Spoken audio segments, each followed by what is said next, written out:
Buenas noches. La última vez que las selecciones de Colombia y Perú se enfrentaron por eliminatorias a un mundial de fútbol ocurrió el conocido Pacto de Lima. Era octubre de 2017 y a pocos minutos de terminar el partido, Radamel Falcao y Paolo Guerrero comentaron lo obvio. El empate a un gol clasificaba a ambos equipos al Mundial de Rusia de 2018. Dicho y hecho. Mientras usted ve este programa, se están enfrentando de nuevo estas dos selecciones. La foto, sin embargo, es distinta. La pandemia ha obligado a aplazar la eliminatoria una y otra vez. Se juega en estadios vacíos y tanto Colombia como Perú están en la parte baja de la tabla. El COVID-19 puso de presente las mezquindades propias del negocio de este deporte. La Copa América se fue de Colombia para hacerse en la segunda peor opción de la región, Brasil. El gobierno de Jair Bolsonaro negó la pandemia hasta desbordarse en muertos y ahora enfrenta una férrea oposición en el Congreso y en las calles. ¿Y qué mejor que un poco de fútbol para maquillar esa realidad? El gobierno colombiano intentó hacer lo mismo hasta que la vitrina de la Copa Libertadores le mostró al mundo la escala del estallido social que estamos viviendo. En lo deportivo, los equipos colombianos entraron en paro y el torneo local busca un estadio donde puedan jugarse las finales. Hoy hablamos de fútbol mientras hay fútbol, o mejor, hoy hablamos del lado B del fútbol. Nos acompañan Carlos González Puche, Johnny Ramírez y Sebastián Heredia. Entramos en Zona Franca.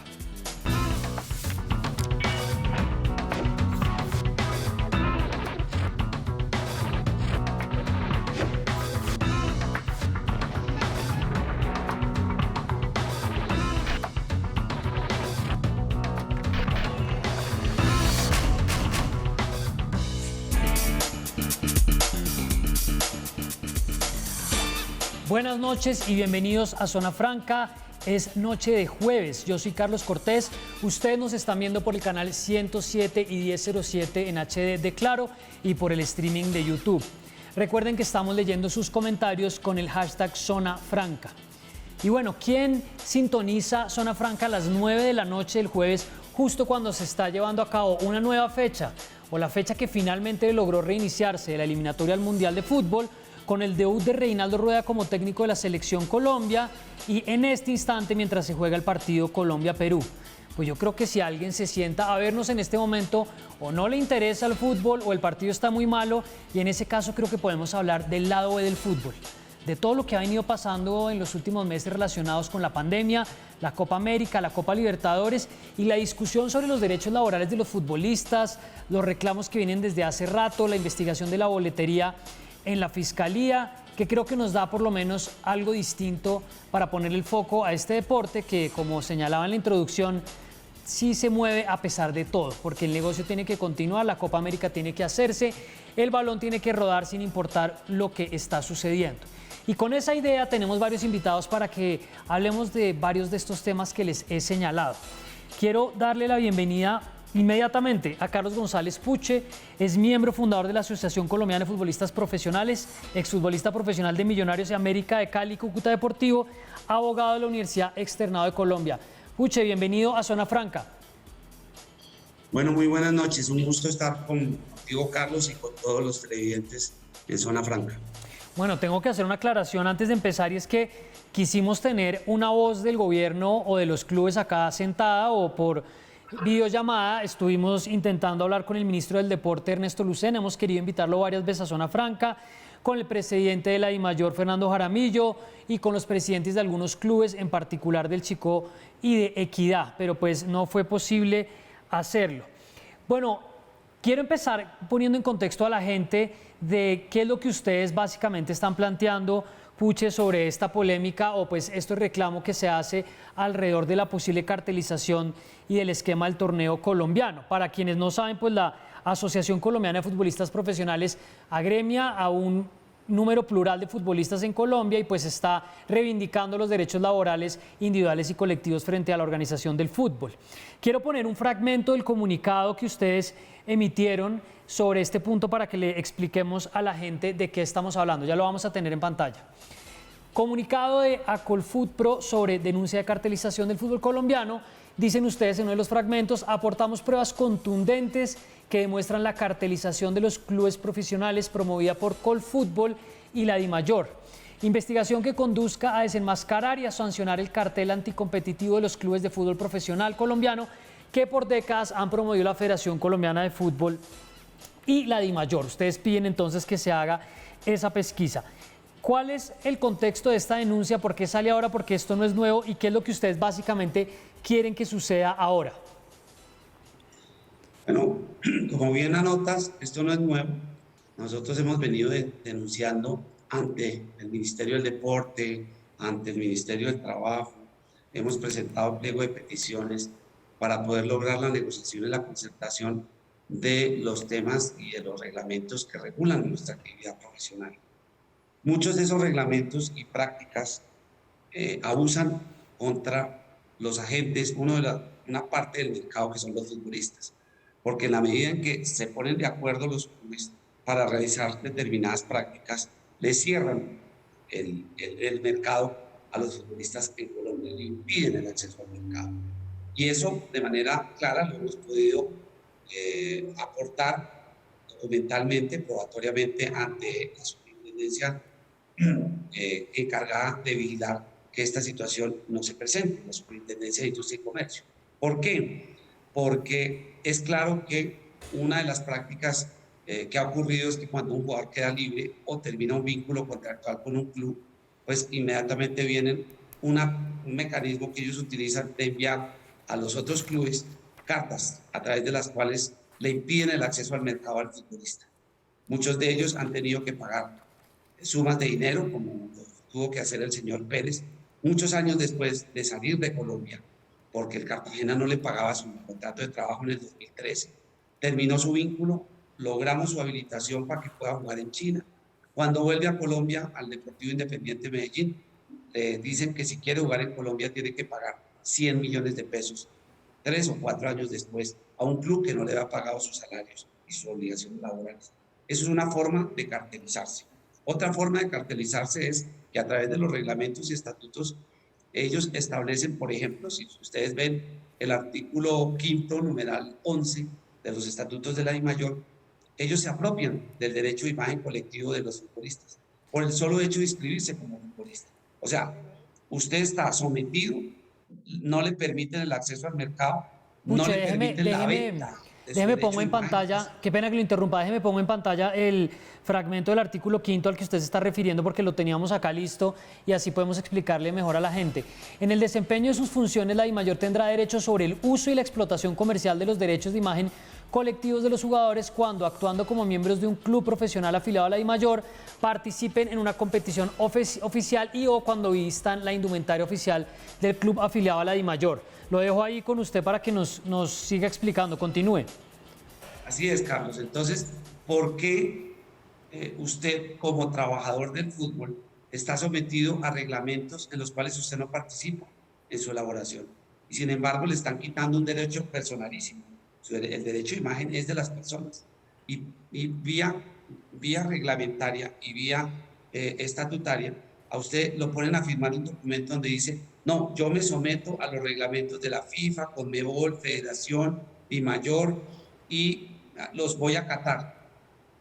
¿Y qué tenemos que ver nosotros con los estatutos de la DIMAYOR, que es una asociación de empresas del fútbol, de los clubes profesionales, para que me puedan quitar e impedir que yo pueda vender mi derecho de imagen colectivo? Porque estoy sometido a esa limitación cuando perfectamente yo lo puedo vender. El derecho de imagen es un derecho personalísimo y no puede disponer nadie diferente a la propia persona que es titular de ese derecho. Y así, fíjese que también hay normas en el Código Disciplinario que le establecen que si usted va a la justicia ordinaria, si un club me vulnera mis derechos en asuntos que no sean laborales, porque pues eso sí puede ir a la justicia ordinaria, yo no puedo demandarlos, tengo que ir a las instancias federativas porque si no me sancionan. Y me sancionan entre 6 meses y 5 años para no poder hacer parte de la actividad. Eso restringe mi posibilidad de entrar al mercado por el solo hecho de ir a la justicia ordinaria a reclamar un derecho cualquiera que sea violentado por un club, por la DIMAYOR o por la federación. Esto es aberrante, además de ser inconstitucional, Y por eso todos estos tipos de prácticas, Sí. todo este tipo de posibilidades de impedir el acceso de los futbolistas, de restringir el acceso de los futbolistas al mercado, es lo que hemos denunciado ante la Superintendencia de Industria y Comercio, ante quien la semana pasada ya nos ratificamos en nuestras denuncias y aportamos más documentación y más pruebas para efectos de que continúe con su investigación. Bueno, vamos ahí por puntos porque hay dos elementos clave y generales que usted está señalando. Las cartas o los vetos que dificultan que un futbolista se mueva de un club a otro, el clásico veto, usted mencionaba el caso de Rafael Pérez, que cuando vuelve de China tiene que hacer eso para poder jugar en el fútbol colombiano, pero por otro lado está el tema de que los futbolistas no están participando en la negociación de los acuerdos y en la disposición sobre su imagen. Entonces dejemos ese un tema un segundo al lado. ¿Qué tan común es esta práctica de hacer vetos entre futbolistas para que se muevan? Que es básicamente no lo pueden contratar allá, no lo pueden contratar acá. Y se da usualmente ¿por qué? Porque el futbolista reivindica un derecho laboral, porque peleó con un club anterior. Hablemos un poco de esa práctica. Es que por el simple hecho de usted enfrentarse al monopolio que conforman estos 36 clubes, con el apoyo de la Federación y de la DIMAYOR, pues el solo hecho de terminar un vínculo contractual permite que ellos mantengan, entre comillas, es que ese jugador es de mi propiedad. Si no hay contrato, si no hay vínculo, si usted fue el responsable del rompimiento por el incumplimiento de sus obligaciones, contrato no hay. Y esas prácticas han sido concentrarias, han sido de hace mucho rato, han sido mantenidas por algunos clubes que simplemente mandan a los demás, me imagino que serán acuerdos establecidos entre ellos, una comunicación dirigida a los demás presidentes de clubes donde le dicen, Carlos González no puede ser contratado porque tiene contrato conmigo, con determinado club. Por lo tanto, no es verdad. El contrato de trabajo no tiene que declararlo terminado nadie, ninguna autoridad. Si usted como trabajador termina un vínculo y quiere buscar un nuevo empleador, está en la libertad de hacerlo, así como lo hizo el señor Rafael Carrascal. Si ustedes se acuerdan, fue un debate de una asamblea de la DIMAYOR el hecho de que Rafael Carrascal terminara su contrato porque no quería jugar con el Tolima.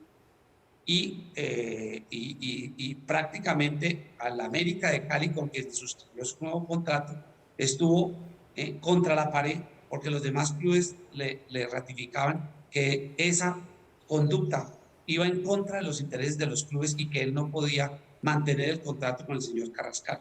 Finalmente continuamos en el proceso, se hizo la habilitación provisional que tiene obligatoriamente que hacer la DIMAYOR conforme a una sentencia de la Corte, la 740 del 2010, y Carrascal está jugando. Por lo tanto, ni renunciando, ni terminando con justa causa, ningún club tiene derecho a impedir que un trabajador pueda volver a desarrollar su empleo, su libertad de trabajo.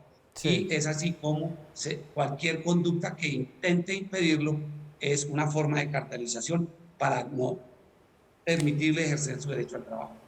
Puche, y ahí hay una pregunta desde la perspectiva comparada. Yo sé que incluso usted antes ha estado hablando de esto aquí, incluso en Red Más, porque uno encuentra, por ejemplo, y revisando antecedentes para el programa, que en México la autoridad de competencia similar a la SIC anunció una investigación, un juicio contra los clubes por este mismo tema, para que nos cuente por un lado eso. Y por el otro, en un contexto global, siempre que se habla de meterle orden al fútbol, entonces hay una amenaza de que los desafilian, de que los sacan, que es que el fútbol no se puede tocar, que es soberano. ¿Cómo ha venido evolucionando esa conversación en el mundo? Porque pues básicamente uno queda en que no se puede hacer nada, pero los problemas continúan. La prueba de eso es la suspensión del reconocimiento deportivo por parte del Ministerio del Deporte y el mandato de liquidar el Cúcuta Deportivo por parte de la Superintendencia de Sociedades. Es absolutamente falso que el Estado tenga restricciones y limitaciones para el ejercicio del control, inspección y vigilancia. En el caso del Ministerio sobre los temas del orden deportivo y en el caso de la Superintendencia de Sociedades sobre los clubes que son sociedades anónimas. Por lo tanto, el Estado no tiene vedado, y así lo ha reiterado la Corte Constitucional en sentencias 320, 226, hay muchísimas sentencias del año 97, donde evidentemente el Estado no tiene ninguna restricción para poder ejercer las actividades propias.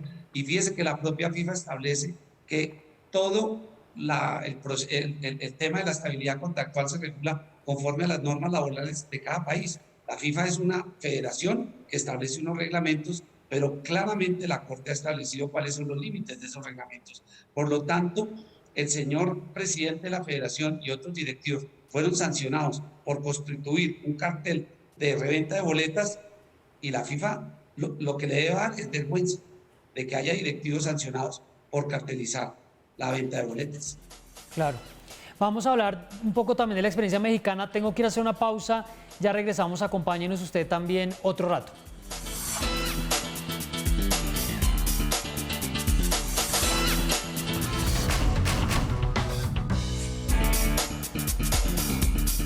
Seguimos en Zona Franca desde Plaza Claro, es noche de jueves, yo soy Carlos Cortés y mientras hay fútbol hablamos bien o mal del fútbol, diría que tratando de que el fútbol se haga bien y estamos para eso conversando con Carlos González Puche, que está al frente de la Asociación Colombiana de Futbolistas Profesionales.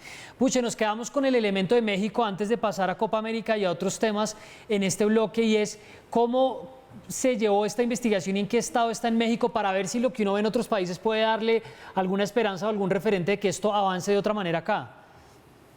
Yo entiendo que ellos por varios factores han venido investigando la cartelización de los clubes. Uno de ellos es el tema del pacto de caballeros, que así lo denominaron en México, que es el impedimento para que un jugador que haya tenido vínculo con un club mexicano pueda ser contratado por otro club. Ellos se reservan, como reglamentariamente se mantuvo hasta el fallo Bosman en el mundo, hasta 1995, la posibilidad de que sin tener vínculo usted tenga todavía la posibilidad de intentar cobrar una indemnización o recibir unos beneficios a pesar de que el contrato de trabajo ya terminó con el futbolista. ¿Por qué? Porque ellos dicen que invierten millones, que han hecho la exposición del jugador, que lo han valorizado y que no pueden quedarse con las manos vacías, y eso es un acuerdo al cual se ha mantenido en México por muchos años. El otro tema es la determinación que adoptaron los clubes de primera división por impedir que la segunda división indemnizaron a los clubes de segunda división. En este momento en México no hay descenso en primera división, similar a lo que sucede en la Liga Americana. O sea, yo compro un puesto y ahí se queda. Tengo un puesto en la mesa y me lo tienen que respetar. Cuando lo que establece la FIFA privilegia es que el desempeño deportivo sea quien mantenga y te permita mantener una condición, una categoría, bien sea para ascender o bien sea para descender. Sí. El castigo para aquel que no tiene un rendimiento deportivo debe ser el descenso. En México simplemente cartelizaron los equipos de primera división y están negando la posibilidad a los clubes de segunda división que tengan ascenso a la primera división. Eso es un acuerdo entre clubes para restringir el mercado, porque los de la B ya no pueden ascender a la A por determinación y materialización de una cartelización. Y eso, en el fútbol mexicano. Y eso se parece a esta Superliga que querían crear en Europa, que esa sí no les gustaba, que era también tener el puestico caliente para los equipos de siempre. Pucha, hablemos de un par de temas más antes de irnos. La Copa América, la Federación Internacional de Futbolistas Profesionales, que ustedes están afiliados a esa organización pues, global de futbolistas, y expresó la preocupación por el cambio intempestivo de la sede del torneo y asimismo se expresaron ustedes. ¿Cuál es el ambiente que hay a raíz de este cambio de sede? Pues que además me parece increíble que sea Brasil. Estábamos viendo acá, yo lo decía en la introducción, el único peor país que se les podía ocurrir después de Colombia, no sé si usted piense distinto, es Brasil. Estamos en Brasil en cerca de 457.000 muertos por COVID-19 y no está muy lejos de Estados Unidos. ¿Cuál ha sido la reacción de los jugadores, en particular de FIFPro y de ustedes a raíz de estos cambios y de que al final se disponen los jugadores para que vayan a jugar a donde la Conmebol diga? Es que claramente, a ver, los futbolistas quieren jugar la Copa América con su seleccionado nacional porque ven una oportunidad además de aglutinar y de desarrollar una concentración que no han podido mantener, y vea que van a venir fechas de 3 partidos las siguientes fechas de eliminatoria. Por lo tanto, ellos ven con buenos ojos la posibilidad de reunirse, de jugar la Copa América. Pero con esos súbitos cambios, primero Colombia-Argentina, a los 8 días solo Argentina, el viernes nos acostamos así y el lunes nos levantamos, ya no se hace en Argentina, ahora se hace en Brasil. Y las condiciones de seguridad y las condiciones de higiene, entendemos que la Copa Libertadores y la Copa Suramericana ha sido organizada por la Conmebol y se han tomado precauciones para evitar contagios. A pesar de ello, ha habido contagios de los futbolistas de River, en fin, ha habido contagios con los protocolos que se han establecido. Por lo tanto, ¿cuál es el temor? ¿Cuál es el resquemor de los futbolistas? Hombre, ¿en qué condiciones vamos a poder desarrollar nuestra actividad? Y obviamente, como tú lo decías en tu introducción, Brasil no es la mata que pueda demostrar que hoy ellos no tienen riesgo de contagio y están preocupados. A ellos les da preocupación con toda la razón, porque además procesos que venían estructurándose en Colombia y en Argentina hace más de 1 año y medio, de un momento a otro se cambian, porque uno dice, bueno, Colombia no pudo, Argentina también tenía problemas con la pandemia, cierre total. El gobierno definitivamente por temas de higiene dice, no estoy en condición de garantizar esa posibilidad. Y en 2 días cambian súbitamente a Brasil. Después realmente, ¿a quién no le llama la atención cómo no generar zozobra y incertidumbre para efectos de que esos cambios intempestivos, pues obviamente generan para los futbolistas riesgo? Claro. Y ellos lo que quieren es poder desarrollar su actividad con tranquilidad y con todas las garantías para poder desarrollar una buena Copa América. ¿Ahí habría algún escenario distinto a que se haga? O sea, me parece que a estas alturas la situación es o se hace así un poco a las patadas o no se hace. Así de claro, porque Conmebol tiene vendidos los derechos de televisión desde hace más de 1 año. Esta Copa, por la pandemia, se suspendió el año pasado y ya no hay más tiempo, ya no hay más fechas. La propuesta que presentó Colombia de hacer la Copa en noviembre era disparatada. ¿Por qué, Carlos? Que la gente no tiene claro eso. Este es un torneo que organiza Conmebol y los futbolistas, conforme al reglamento FIFA, solamente están obligados a ser cedidos por sus clubes cuando son competencias organizadas por la FIFA. O sea que no hay obligatoriedad para que un jugador tenga que ir a jugar la Copa América porque no es un torneo FIFA. Por lo tanto, hay muchos clubes en Europa que tienen y guardan distancias y reticencia de que sus trabajadores, los cuales pagan ellos, vengan a estar en vacaciones en un país donde pueden someterlos a riesgos con su salud por el tema de la pandemia. Claro. Podríamos tener de pronto una Copa América con una plana B, un equipo satélite en muchos casos.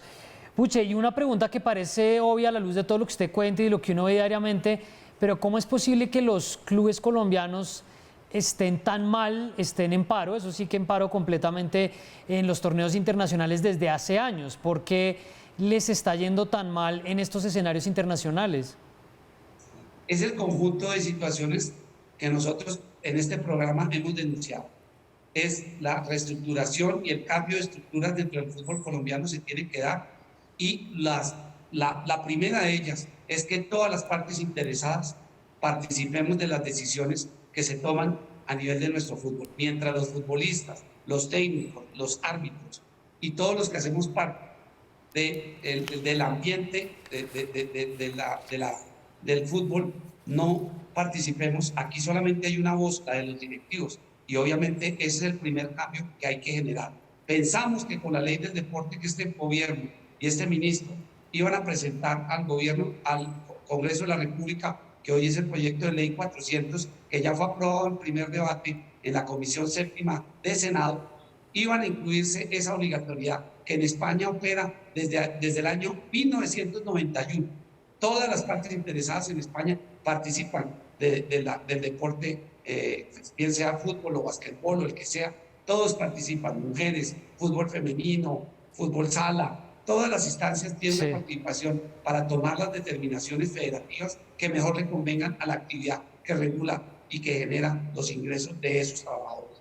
Por lo tanto, estamos en mora y el gobierno le dio miedo permitir que todas las partes interesadas podamos participar, pero todavía falta que en el Congreso 3 debates donde vamos a tratar de que esa situación se corrija y se permita que todas las partes podamos participar del fútbol, en este caso en Colombia. Pues estaremos pendientes del trámite de esa ley.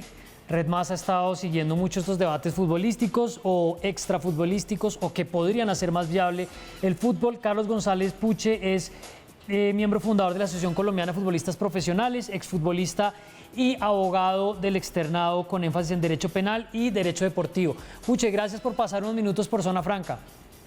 No, muchas gracias por la invitación y esperamos que estos espacios se continúen manteniendo para dar los debates que de verdad el fútbol necesita que se den. Muchas gracias por la invitación a Zona Franca. Ustedes no se muevan, vamos a ir a una pausa y ya regresamos.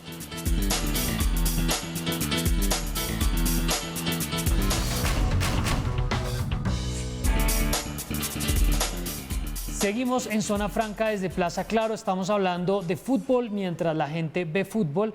Hablábamos en el primer bloque con el líder de la Asociación Colombiana de Futbolistas Profesionales, ACOLFUT, pero es que también se meten unas siglas y unos acrónimos que nadie puede pronunciar. Carlos González Puche nos hablaba de la cartelización, nos hablaba de las prácticas restrictivas para que los futbolistas participen en la gestión del fútbol en Colombia. Él dice, si la voz no se amplía y se incluye a los actores protagonistas de esto, que son los futbolistas, no va a funcionar. Y para continuar con este tema, vamos a dar la bienvenida a Johnny Ramírez, exfutbolista profesional, fue campeón con Millonarios en 2012, que le tengo que dar las gracias por eso a Johnny, y pasó por equipos como Junior, Boyacá Chicó, Cúcuta Deportivo y Leones. Johnny, bienvenido a Zona Franca y gracias por el aporte en la Estrella 14. Hola, un saludo, buenas noches, muchas gracias. Obviamente para nosotros ha sido, para mí, personalmente ha sido muy importante ese triunfo en Bogotá, de que tuve también unos en Tunja y con Junior, pero yo creo que este es el más representativo de mi carrera por lo que representa a Millonarios para el país. Bueno, yo espero que no le diga eso a los hinchas del Junior y a los hinchas también de los otros equipos. No, pero es por molestar. Johnny, pues nosotros estamos siguiendo este tema de las denuncias de cartelización y de los vetos y quería que usted le contara a los televidentes el caso suyo. Empecemos por una descripción general para hablar un poco de este tema. Obviamente, yo creo personalmente que Di Mayor es muy injusto en ciertos temas, porque en mi caso, yo renuncio al Boyacá Chicó en el 2012, estando en Millonarios a préstamo, por ciertos incumplimientos que tenía el Boyacá Chicó en la parte contractual. Ellos no pagaban cesantías, pensión, no pagaban vacaciones. No me pagaron la totalidad pues, de la EPS ni puntual ni las meses que debían de hacerlo, ¿cierto? Entonces yo cuando llego a Millonarios me doy cuenta de todas estas diferencias, sobre todo en las que me veía pues inmiscuido cuando era trabajador de Chicó y ahora que estaba en ese momento siendo jugador de Millonarios, que tenía todo por encima, todo por lo legal, porque inclusive en Chicó contratábamos por un mínimo y el de mal sueldo era de palabra. Entonces yo decido renunciar por justas causas y Di Mayor, bueno, pongo mi renuncia, nadie me quería contratar en su momento porque me llamaban, yo decía que había renunciado a Chicó, me llamaron equipos como Junior en su momento, del Cali, pero no me volvían a llamar porque yo les expresaba mi situación y mi momento.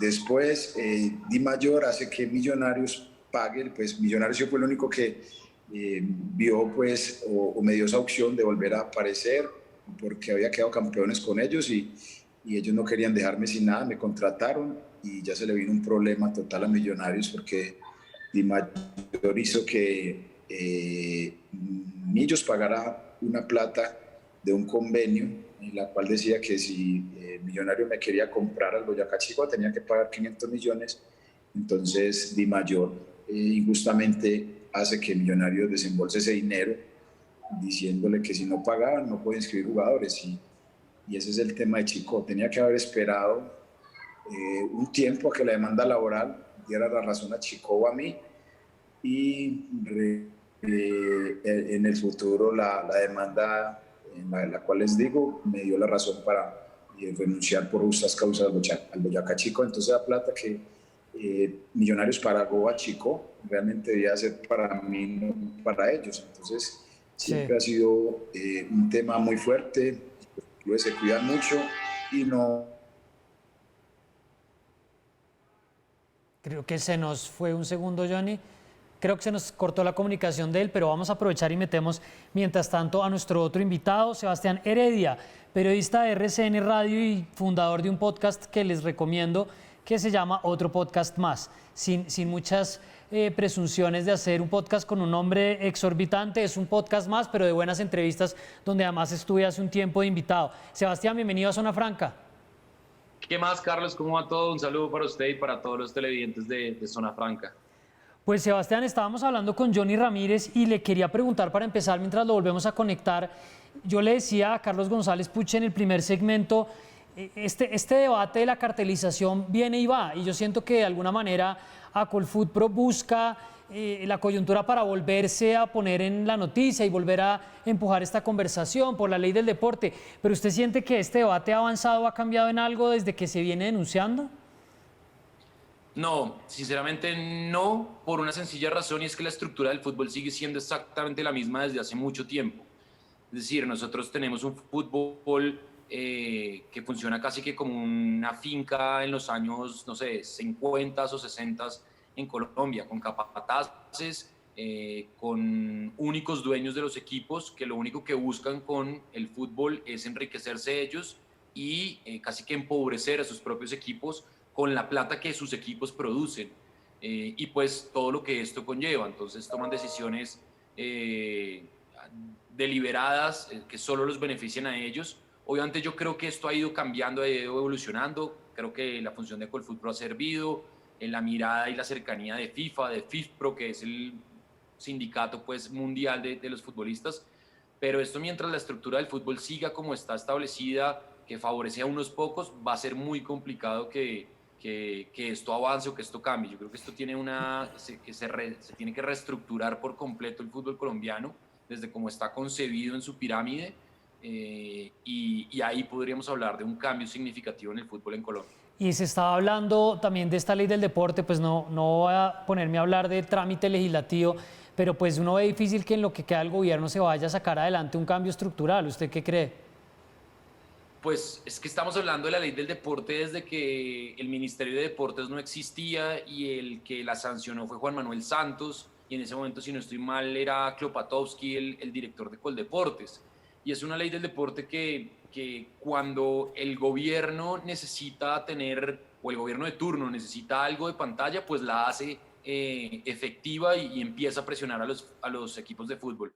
Pero cuando ya se empieza a meter mucho en cómo está la situación del fútbol, pues es ahí donde le meten freno de mano, y justamente yo creo que eso es lo que le ha pasado al ministro Lucena en estos momentos, y le pasó el año pasado en la pandemia. Intentó meterse mucho en el fútbol y los del fútbol le dijeron, bueno, démonos pasito porque aquí también hay varias cosas, y hay muchas cosas, y hay mucha gente que está dentro de algunas comisiones de la Federación Colombiana de Fútbol. Es inevitable hablar de la cercanía de la procuradora Margarita Cabello con Claro. el presidente de la Federación, Ramón Yesurum. Entonces, digamos que los lazos están muy cercanos entre quienes deben fiscalizar y deben estar viendo cómo funciona el fútbol a quienes tienen hoy el fútbol en sus manos. Acabamos de reconectar nuevamente a Johnny Ramírez, exfutbolista profesional, que nos estaba contando de su caso, y pues me parece interesante que también lo oiga Sebastián y si le podemos sumar alguna pregunta. Johnny, se nos fue la comunicación cuando yo le quería preguntar cuál era, en términos generales, sin ponernos de pronto demasiado técnicos, pero la manera como usted estaba vinculado al Boyacá Chico, y acá tengo que repetir, queríamos tener a Eduardo Pimentel presente, y sobre eso después le voy a hacer un reclamo a Chico, porque yo compré acciones de Chico cuando empezó ese club y me tumbaron esa plata, y les voy a mostrar ahora el recibo. Pero quiero saber cómo era la vinculación y de qué manera se disfrazaba para no pagar lo que había ahí. Cuéntenos un poco sobre eso. Bueno, yo te cuento un poco, pero primero saludo a mi amigo Sebastián, le mando un abrazo. Y bueno, te cuento un poco el contexto en el que se vive en el Boyacá Chico, porque es un contexto muy difícil para uno como deportista, porque uno llega en ciertos momentos en el deporte con necesidades a los clubes y los clubes se aprovechan de esas situaciones de las personas. Yo llegué con necesidad, con ganas de jugar y el contrato que yo firmé en el Boyacá Chico era por un mínimo y lo demás era de Boca. Inicialmente, pues uno diría, cuando yo llegué, normal, porque no era mucha pues del mínimo a lo que me ganaba cuando llegué a Chico no era mucho, pero con pues mi trabajo, con la evolución que tuve en el Chico, obviamente fue mejorando mi sueldo, pero realmente seguíamos firmando por un mínimo y lo demás era de Boca. Además de esto, no nos pagaban, como les dije anteriormente, pensión, no nos pagaban salud, no nos pagaban liquidación, porque obviamente él decía, nos pagaba un sueldo pues, de mano, decía que eso es lo que nos ganábamos, pero decía que era un sueldo, un sueldo en el cual ellos iba incluido, claro, iba todo ahí, la liquidación del año, no me acuerdo bien el contrato, la figura del contrato. Pero entonces él decía que dentro de eso iba la liquidación, iba las vacaciones, iba todo, cuando uno se ganaba el mínimo y no le pagaban todo esto. Entonces era una situación muy difícil para uno como deportista trabajar en el Chico, obviamente por las necesidades, por las ganas de salir adelante, porque uno le gusta el fútbol y termina aceptando estas condiciones de trabajo. Es como disfrazar un esquema de contrato laboral de salario integral, pero donde realmente no aplicaría, como para meter todo ahí. Bueno, Johnny, sí, adelante. Perdón, era un contrato por el mínimo, pero a la hora de pagarnos, como de pronto ganábamos más de lo que tiene que ser un salario integral, pues el valor del salario integral de pronto era pues el valor del contrato, excedía lo que es un contrato integral. Él decía que nos pagaba un contrato integral, entonces la ignorancia de los jugadores, nosotros comíamos de estas palabras, de lo que nos dijera los dirigentes, y no reclamamos lo que debíamos reclamar. Ya cuando uno va aprendiendo en el camino las enseñanzas que le va dando uno el deporte y la vida y los compañeros, obviamente uno empieza a abrir los ojos y obviamente genera inconformidades el trabajar de esta manera. Sebastián, ¿alguna pregunta para Johnny? Y lo vamos a dejar ir una o dos preguntas más para irnos y nos quedamos con usted. No, básicamente si él ha hablado con algunos jugadores, porque es que esto sigue pasando día a día, sigue teniendo problemas el tema de la seguridad social, y si sabe de algún caso puntual que... Ahora está enredada la conexión de Sebastián, pero sí creo que la pregunta aplica, es muy buena.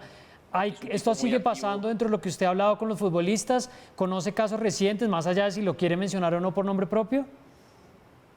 A ver, debe pasar, pero en ciertos clubes, yo digo que en el Boyacá Chico yo creo que debe pasar, pero hay algunos clubes que lo están corrigiendo, porque me he dado cuenta que Junior tenía una figura pues, de contrato que era por la mitad por abajo y la mitad por encima, y ha unificado este tema y ya paga todo en un sueldo, todo por encima, y eso beneficia al club, beneficia al jugador y beneficia al Estado, porque los impuestos se pagan y se cumple a cabalidad con lo que necesitan laboralmente las personas para, obviamente, cuidarse en salud, sobre todo temas de lesiones, de enfermedades por laborales y todo esto.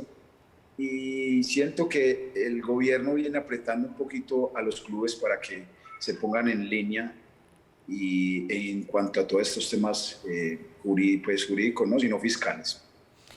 Pues Johnny, queríamos hablar con usted algunos minutos y creo que queda un testimonio más de lo que viene pasando y que también, como apunta Sebastián, las reivindicaciones laborales de los futbolistas vienen de antes, sigue sucediendo y todavía no se resuelve. Gracias por pasar unos minutos por Zona Franca, Johnny. Bueno, a ustedes por invitarme, muchas gracias. Lastimosamente un poco pues la señal, pero con todo el gusto estaremos acá para compartir pues todo ese aprendizaje y esperemos que mejore nuestro fútbol, que eso es como la tarea que algunos pocos tenemos como de propuesta y de meta, porque nuestro fútbol colombiano mejore un poco. Sí, completamente. Sebastián, usted quédese conmigo unos minutos más, vamos al último bloque, pero antes tengo que hacer una pausa, ya regresamos.